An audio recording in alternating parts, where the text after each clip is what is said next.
J'ai cru que mon rêve allait enfin pouvoir continuer. Je voyais l'Europe comme une terre de promesses. Mamadou vivait une vie tranquille au Mali, entouré des siens. Mais le mirage de l'Europe est venu tout bouleverser. Comme ce mouvement de caméra qui nous isole du monde réel, cette idée fixe l'a coupé de ses racines. Il tient ce carnet comme une promesse, sans savoir que ce rêve d'Occident est le début de sa chute. Il était en paix ici, mais son esprit, hélas, était déjà parti là-bas, vers une illusion. Le voyage fut terrible. La chaleur étouffante nous coupait le souffle.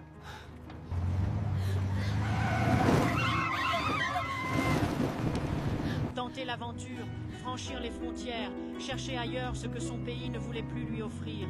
C'est ainsi qu'un matin, avec le cœur lourd mais plein d'espoir, Mamadou a décidé de partir. Mamadou, regarde-moi.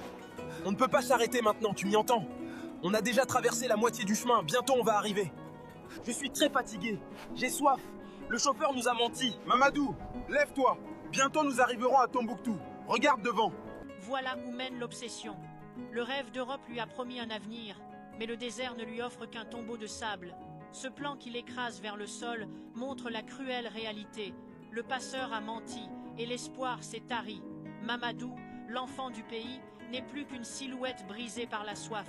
Sans la présence d'Omar à ses côtés, ce paysage magnifique et impitoyable serait la dernière image de sa courte vie. Je suis fatigué, je n'y arrive plus. J'ai envie de faire demi-tour, je n'en peux plus. Non. Regarde-moi. On continue ensemble. Omar, on a jeté tous nos sacs. On n'a pas d'eau, on ne sait pas où on est censé aller. Mamadou, on va y arriver. Aie confiance. On est si fatigué, mais on va y arriver. Il se relève, non pas parce que le rêve est beau, mais parce que le retour est impossible. Ce mouvement circulaire qui le grandit cache une triste vérité. L'innocence est morte dans ce désert. Mamadou avance désormais par pure survie, poussé par les cris de son frère d'infortune. Il deviendra peu, être un héros aux yeux des autres, mais au fond de lui, il sait qu'il a laissé une partie de son âme dans le sable. L'Europe n'est plus un rêve, c'est une fuite en avant. Mamadou vivait une vie tranquille au Mali, entouré des siens. Mais le mirage de l'Europe est venu tout bouleverser. Comme ce mouvement de caméra qui nous isole du monde réel, cette idée fixe l'a coupé de ses racines. Il tient ce carnet comme une promesse, sans savoir que ce rêve d'Occident... J'ai cru que mon rêve allait enfin pouvoir continuer. Je voyais l'Europe comme une terre de promesses. ...est le début de sa chute. Il était en paix ici, mais son esprit, hélas, était déjà parti là-bas, vers une illusion.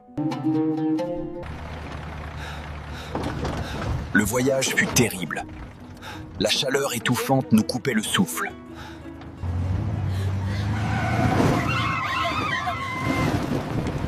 Tenter l'aventure, franchir les frontières, chercher ailleurs ce que son pays ne voulait plus lui offrir. C'est ainsi qu'un matin, avec le cœur lourd mais plein d'espoir, Mamadou a décidé de partir. Mamadou, regarde-moi. On ne peut pas s'arrêter maintenant, tu m'y entends? On a déjà traversé la moitié du chemin, bientôt on va arriver. Je suis très fatigué, j'ai soif. Le chauffeur nous a menti. Mamadou, lève-toi. Bientôt nous arriverons à Tombouctou. Regarde devant. Voilà où mène l'obsession. Le rêve d'Europe lui a promis un avenir, mais le désert ne lui offre qu'un tombeau de sable. Ce plan qu'il écrase vers le sol montre la cruelle réalité. Le passeur a menti et l'espoir s'est tari. Mamadou, l'enfant du pays, n'est plus qu'une silhouette brisée par la soif.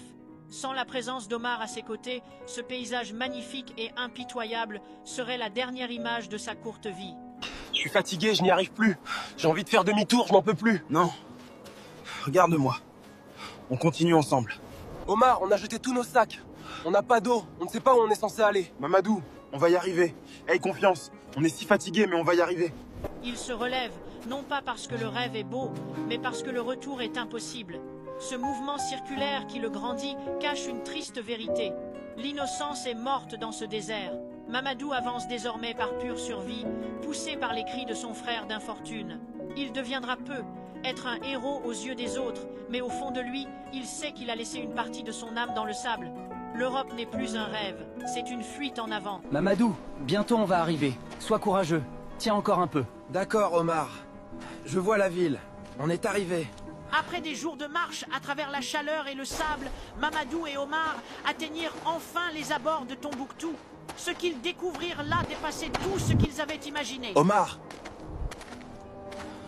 Et tout ce monde personne ici, ils sont là comme nous.